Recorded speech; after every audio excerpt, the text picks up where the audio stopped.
make no mistake, our industry is a snowball. It's never-ending deadlines. It's never-ending problems, whether you're on the management end, the business partner end, or the board member end. Okay, it's always continual. There's almost no rest whatsoever. So you can't let that let that little tiny snowball all of a sudden, take out the village below. HOA Insights is brought to you by 5 companies that care about board members: Association Insights and Marketplace, Association Reserves, Community Financials, HOA Invest, and Kevin Davis Insurance Services. You'll find links to their websites and social media in the show notes. Hi, I'm Robert Nordlund of Association Reserves. And I'm Kevin Davis of Kevin Davis Insurance Services. And I'm Julie Adamen with Adamen Inc. And this is HOA Insights, where we promote common sense for common areas. Welcome to episode number 100, where we're again speaking with insurance expert and regular co-host Kevin Davis and management consultant and regular co-host Julie Adamen to celebrate our 100th HOA Insights podcast episode. So today we've got all 3 co-hosts together. Together, we've been moving this podcast forward, serving our audience of 2 million volunteer HOA board members nationwide, so they will have the right information at the right time to make the right decisions for the future of their association. That's a big goal, but it's been a fun first 100 episodes, and it's been nice to see our audience grow week by week. For those of you who've been telling others about the podcast or giving the podcast a great review, thank you very much. That all helps more people to find the podcast and means that more associations benefit from the stories, the insights, and the answers that we've shared. We want you, our podcast audience, to be well informed and to be well prepared for the challenging work you do leading your association. Last week's episode number 99 featured an interview with Calvin Ball, another one of our monthly Board Hero episodes. If you missed that episode or any other prior episode, take a moment after today's program to listen from our podcast website, hoainsights.org, or watch on our YouTube channel. And better yet, subscribe from any of the major podcast platforms so you don't miss any future episodes. Well, those of you watching on YouTube can see the HOA Insights mugs that we all have here. Those are available at our merch store, which you can browse through from our hoainsights.org website or the link in our show notes. And you'll find that we also have some great free stuff there, like board member Zoom backgrounds and some specialty items like the kind of mugs that we've been showing. So go to the merch store, download a free Zoom background, and while you're there, take a moment, look around, find the mug you'd like, and email me at podcast@reservesday.com with your name, shipping address, mug choice, and mention episode 100 mug giveaway. And if you're the 10th person to email me, I'll ship that mug to you free of charge. Well, actually, hey, this is the 100th episode, so let's give away 2 mugs to the 10th and the 20th person to email me requesting a mug. We enjoy hearing from you, responding to the issues you're facing at your association. So if you have a hot topic, crazy story, or question you'd like to have us address, you can always contact us at 805-203-3130 or email us at podcast@reservesday.com. We're your community. But today it's going to be the 3 of us thinking back on our favorite episodes or things we've learned. So here we are. Kevin, why don't you tell me, do you look forward to podcast episodes or do you dread taking an hour out of your day to do the recording? Robert, first of all, I'm glad to be here. And Julie, glad to be here with you. I really enjoy these podcasts. And the reason why, because I'm learning. As an insurance professional, my job is to evaluate community associations to find out which ones we are worth insuring or not. But what we do in these podcasts is that we end up giving, pieces of advice to say that we want you to be a better association. So you get, better insurance coverage, but you can enjoy living in a community association that's successful. So Whenever we talk, whenever we get together, it's always the same thing. These are things you need to do to have a better, more well-run community association. So yes, Robert, I love doing these things. Fantastic. Julie? Oh, I love doing them too. I look forward to it. I learn so much just from the questions that people put in and the question, they email us or give you all a call and what they want to know. It's just so interesting to find out what really are the problems going on with board members today. And honestly, they're not that much different than 35 years ago or 40 years ago, everything's just faster. And so it's really fascinating. And it's really fun to be able to help them because honestly, they really have nowhere to turn other than either an employee, staff member, or if they're self-managed, they have nowhere to turn. So it's very gratifying to do this. Well, I just think of the time that we spend going to trade shows and doing other things, the webinars we do. And here we have a podcast where we can just discuss things and people can consume it at their leisure, their convenience in the car, wherever they might happen to be. And I feel like just the luckiest guy because I've got an opportunity to hear from the experts that we've had, to chat regularly, Kevin, with you, with Julie, with you, hear what's on your mind, lessons that you've learned. And we're talking about decades of experience here. And then the HOA board heroes to sit back and think, by golly, you guys are doing it. Yeah. And you're doing it well. Yeah, Robert, let me say this is really interesting because every Monday I go into work, I listen to these things, and it's amazing things I learn about how the boards can interact a little bit better. And I feel positive at the end of the things because basically I see the negative parts of community associations all the time. And so I get a chance to hear some of these specialist stories of board heroes and that they are focused in on having, a better, more well-rounded, more managed association. So I enjoy it, and I enjoy hearing Julie. I love what your talks in terms of how you run these associations, how you manage them, how you make them more successful. We're all about that. We're all about because the more successful you are, guess what? The cheaper your insurance is going to be, and the more insurable you're going to be. So this has been. Yeah, it's been great. And, I'm keying off of that. The more successful the boards are, the more successful the industry is as a whole. And I would tell you, all you people out there, I think between the three of us, we have 120 years of experience in the HOA sphere. I hate to, but it's true. I think we all, nobody else will. It's just been such a fascinating journey with this. And for us, the better the industry is, because as all you listeners and you people who are following on YouTube, is that you're typically board members or people who are within and around the industry, how negative publicity, all we get is negative publicity. You never hear about anything positive. And I think that's what we're trying to make it better. The nature of the business is that we're probably going to have so many challenges all the time. But if you can shine a light on people who are doing a really good job and better ways to do things and doing best practices, everybody wins, everybody. And that's a good point too. One more thing, Robert, is that what we've been able to do, no matter how bad the stories I may tell or Julie may tell, we always wind it up saying, these are the three things you may want to do to make it better.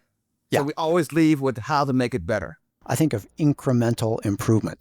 So in weekly 30-minute doses or something close to 30 minutes, we're able to say, okay, these are some tidbits, some great takeaways. Pick this up, share these, and boy, leveraged across so many associations. Yes. One idea at a time, just getting a little bit better. Kevin, I like, when I think of this, I think back on you talking about how to lower the temperature of your community, calm people down. And Julie, you keep talking about communication, just stressing the communication. If the board and you've said nature abhors a vacuum. And so if you're not communicating effectively, that's when the rumor mill starts and bad things start to happen. So just some of these little things that we can do to encourage effective behavior, and then just the leverage to all the homeowners in your association that benefit. And how to get the board, since they're doing this as volunteers, even if they are retired and they're doing this as volunteers, still they do not have the background that you two do or that I do to think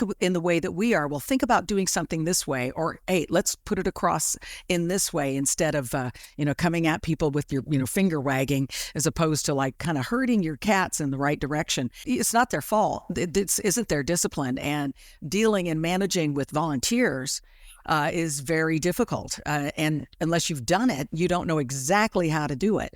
So, and with homeowners, of course, who are stakeholders, and oftentimes they're stakeholders who always want to, do this in the background, but they don't want to volunteer for a position of responsibility.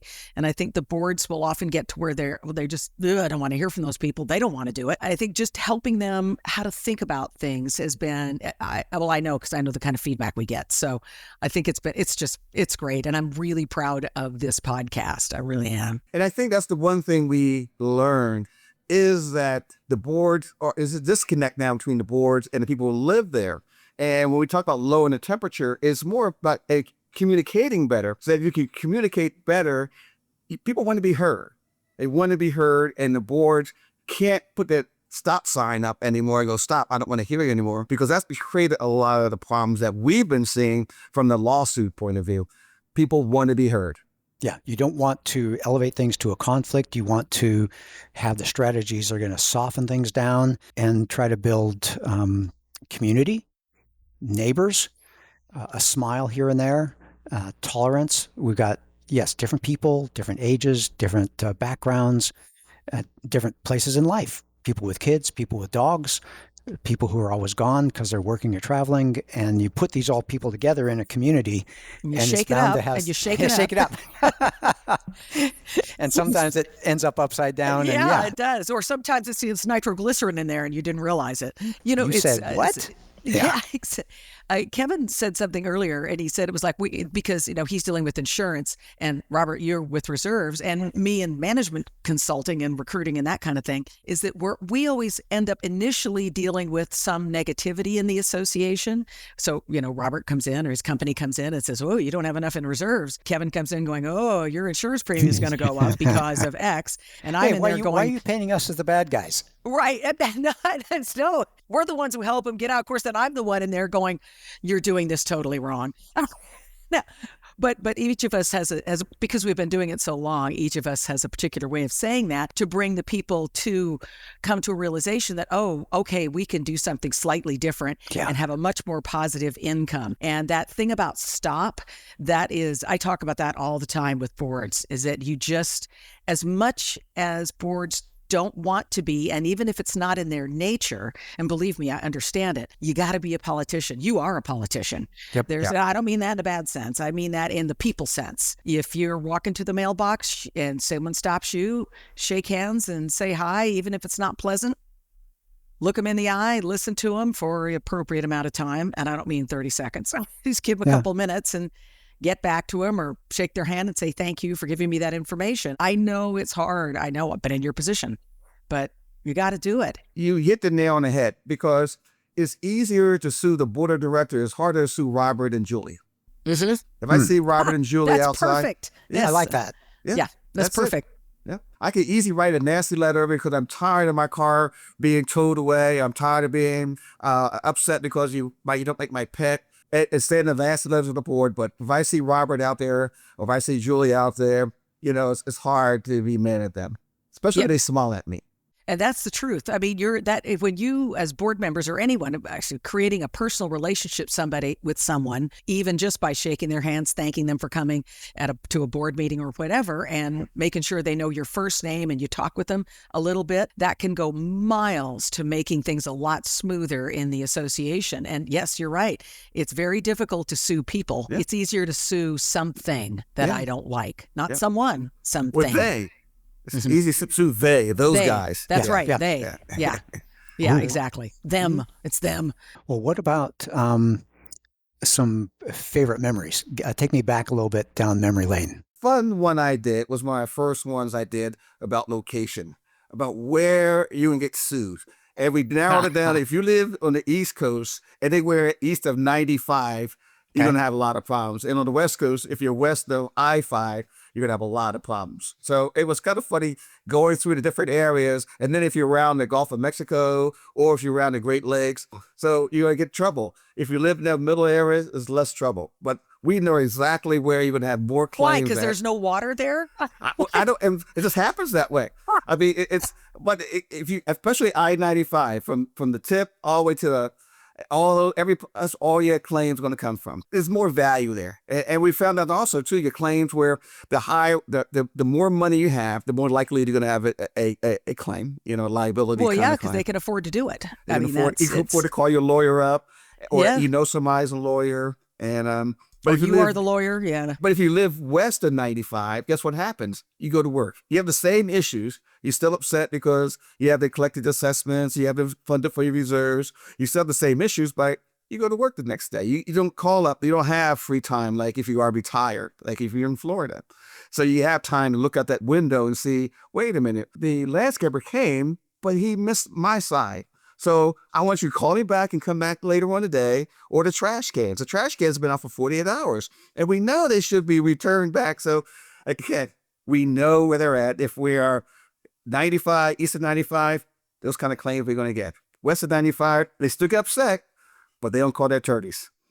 That is fascinating. But it makes perfect sense. It makes absolute perfect sense. Kevin, another insurance issue is something I read about automobiles, in that most accidents happen within 10 miles of your home or something like that. That's it. And yeah. as you were talking about the geographic split, I thought, well, move.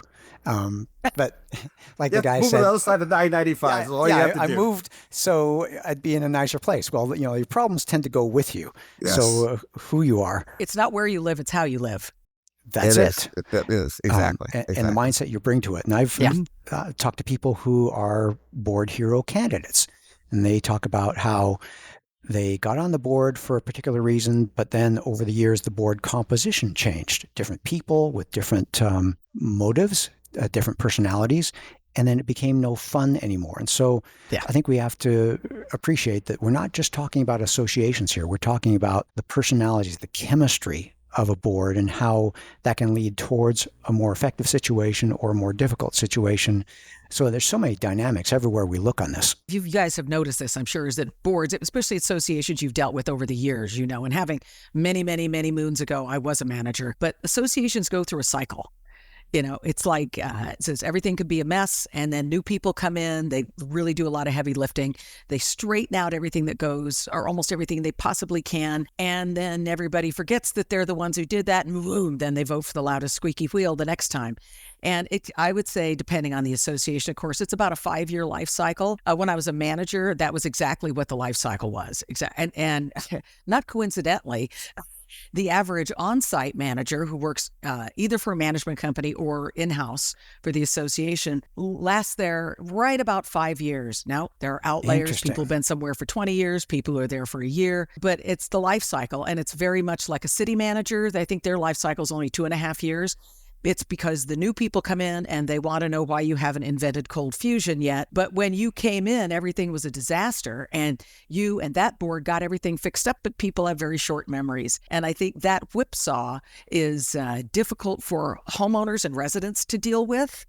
Because there's always one big squeaky group that comes in and we want to recall or whatever it is. And then the normal people come in and they start taking care of business the way it's supposed to be done. And I don't see it changing, because what are we? We're a rotating volunteer management business. The boards are all volunteers. They're doing it on their own time. I would say 85% of board members are trying to do their absolute best, but that 15% can take that 85% and shove them right off the cliff. Suck the life out of you. Yeah. And that's why it's so important at the podcast, because what we do is educate them, so that an educated board is going to do a better job than one that's not educated. Simple as that. They're still going to make mistakes. They're still going to have that 15% yelling at them, but they will know that, look, all we're doing is following the rules as outlined in the governing documents. But they have to understand that. Once they understand that, they have a defense. They have a defendable position. When it comes to the things that we do, yes, we in the reserve side business often give harsh advice that you need to spend more of your money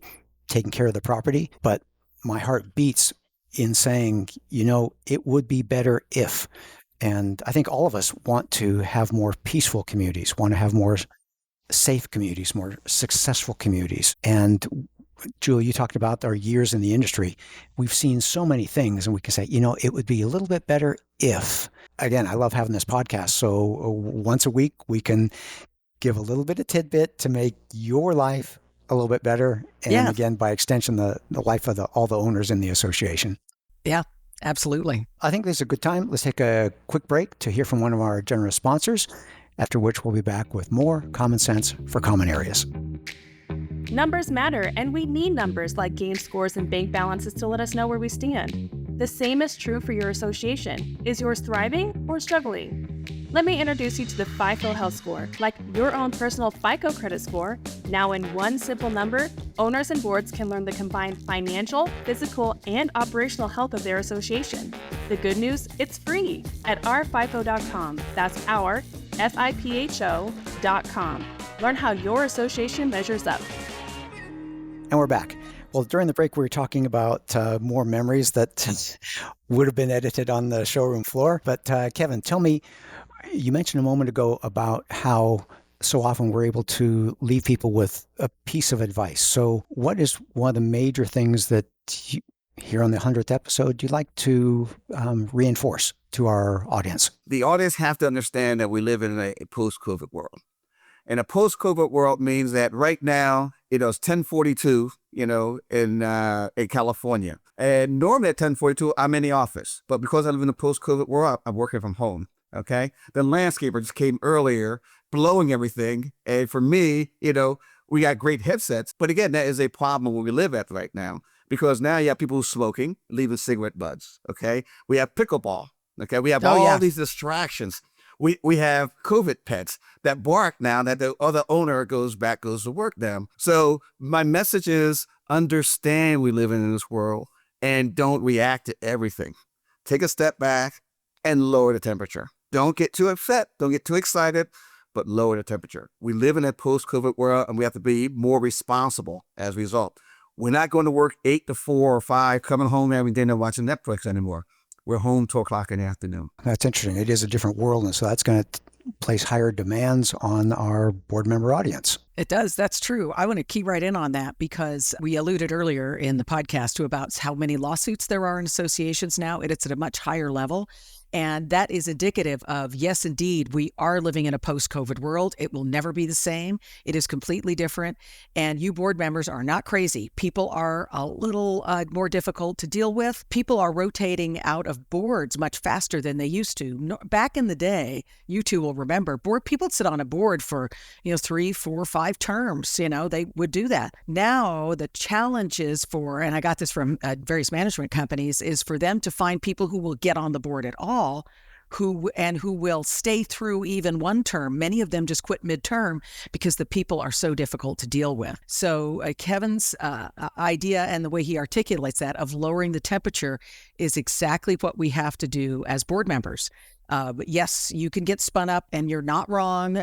People may be crazy. They may be nasty to you, but you are the one who has to step back, take the deep breath, and lower the temperature in the room. And again, create those relationships by saying, shaking hands, saying hello, hi, I'm Julie, nice to meet you, even if the person's going to be unpleasant. And my number one thing, Kevin's has been lower the temperature, and mine has been, I never thought of it this way, but lower the temperature through communicating and really being intentional about how you communicate to the residents as a board member and as a board as a whole. If you don't, again, nature abhors the vacuum, rumors and innuendo come in, they grow exponentially at cocktail time. I know everyone knows that, and it's true.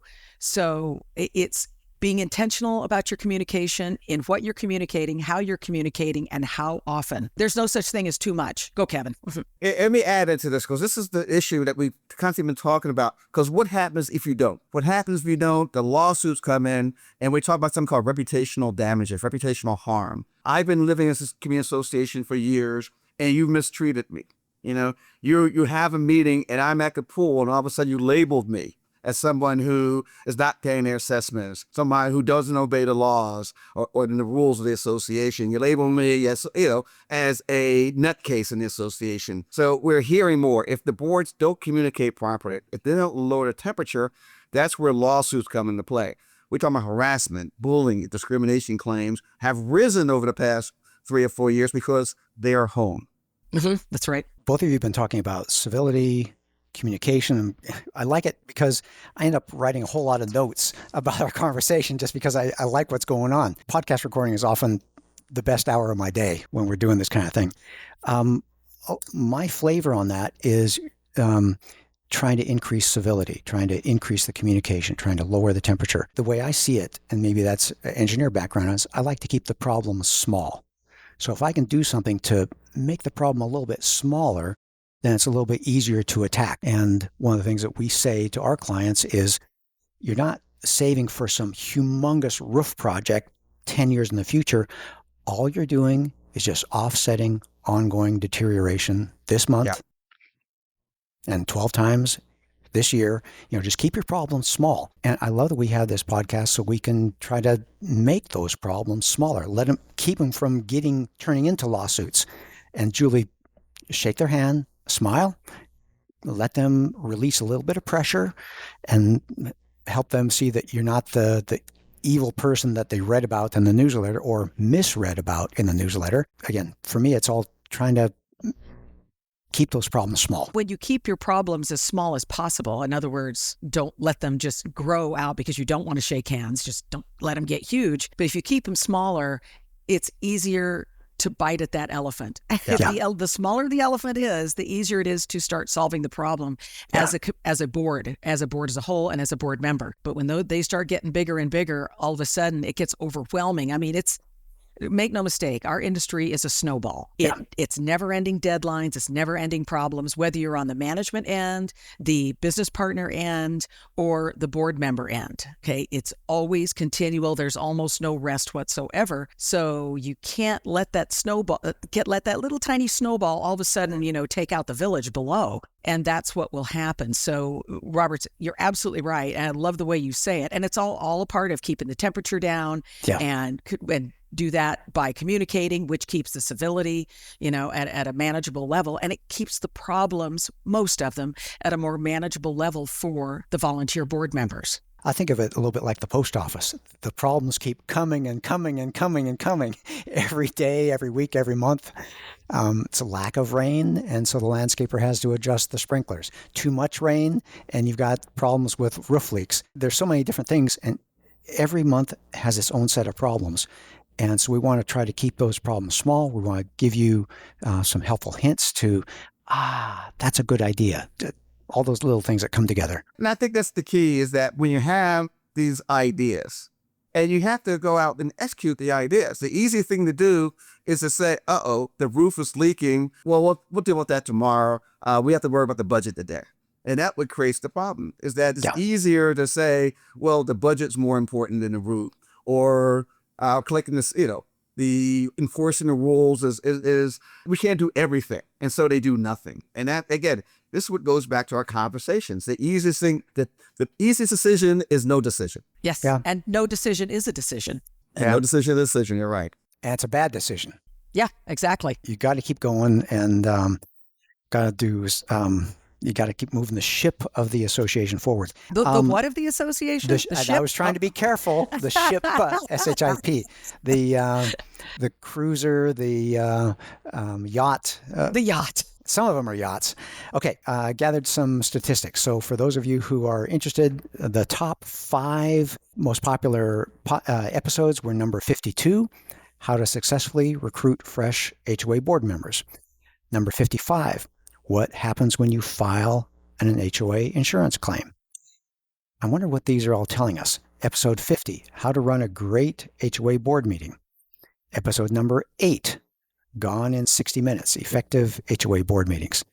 Episode 47, this was a live one, HOA Reserve Day Legislation, Is Your State Next? What do we learn from those? I think we're trying to attack problems from different sides, which is kind of what we've been talking about. And our media team told us that 60% of all listeners, or all people who consume the podcast, listen to it. And what surprised me is 40% of all people view the podcast. They watch it on the YouTube channel. Wow. So they're literally watching us smile and chat and grin and show our mugs and whatever else we do here. So it's been fun from so many different angles. Yes, it has been. And again, we look forward to doing the next country together. Yes. Yep. Well, I like it because I have now subject matter experts emailing me and saying, hey, Robert, I've got something I'd like to share with your audience. And I'm like, wow, they're coming to me. And Kevin, I know you're driving in your car or you're talking to your wife and you say, you got a thought and you say, hey, Robert, what about we talk about this next time? And I love that because your head's stirring, and Julie, same thing with you. It's like, I just wrote an article. Do you mind if we talk about it on the next podcast? And it's just fun because this gives us a vehicle to be able to do that. Well, I am looking at the time here. So, we'll have to do this again. Thank you, Kevin and Julie. As always, it's great talking with you. Any closing thoughts to add at this time, Kevin? Yeah, again, for us, it's about a matter of education. You have to, if you are a board member, just take every Monday, turn your radio on radio. Whatever you look at the 40. The phonograph. Yeah. Be a record player, right? Yeah. But these half an hours are so important because it just gives you a little bit more insight that you can't get anywhere else. I mean, you can turn a webinar on, and we all do webinars, but this is a conversation that we have about issues that impact community associations. And it's nothing like that you can get anywhere else in the country. I would agree with that completely, that this has been and will continue to be just a highlight of the every other week or the month, however often we actually record. I love the fact that most of these are very intrinsic. It doesn't matter whether you watch it this month or a year from now, because so many of the things that we talk about are just endemic to the industry and endemic to being a volunteer board member. And one thing I do want to say, I want to thank Robert, because Robert and Kathy and Paige, and I know I'm missing people and everybody at Stokelight, if it wasn't for them, this would not happen. So thank you, Robert, for doing this. It was great to brainstorm there, pal. Yeah. And can I make one more comment too, Robert, is that you do an incredible job, because I've done this one time where I interviewed Robin Manoogian on insurance, and that is tough. It's easier to speak than it is to do what you're doing. So you do an incredible job, and I've done it, and it's more fun to be on this side, that's for sure. Robert Nordlund, the new Joe Rogan. No. Actually, a long time ago, or I guess 3 years ago, my marketing staff said, we should do a podcast. And my initial thought was, I need that like I need a hole in the head. But I meant it when I said it a few minutes ago, that a podcast recording is often the highlight of my day, where I'm speaking to someone special, Julie, you, Kevin, a subject matter expert, and just the board heroes, and finding something fascinating about them. We had a board hero just a few weeks ago who had, was it a drug bust in their association, and just the crazy things that you deal with.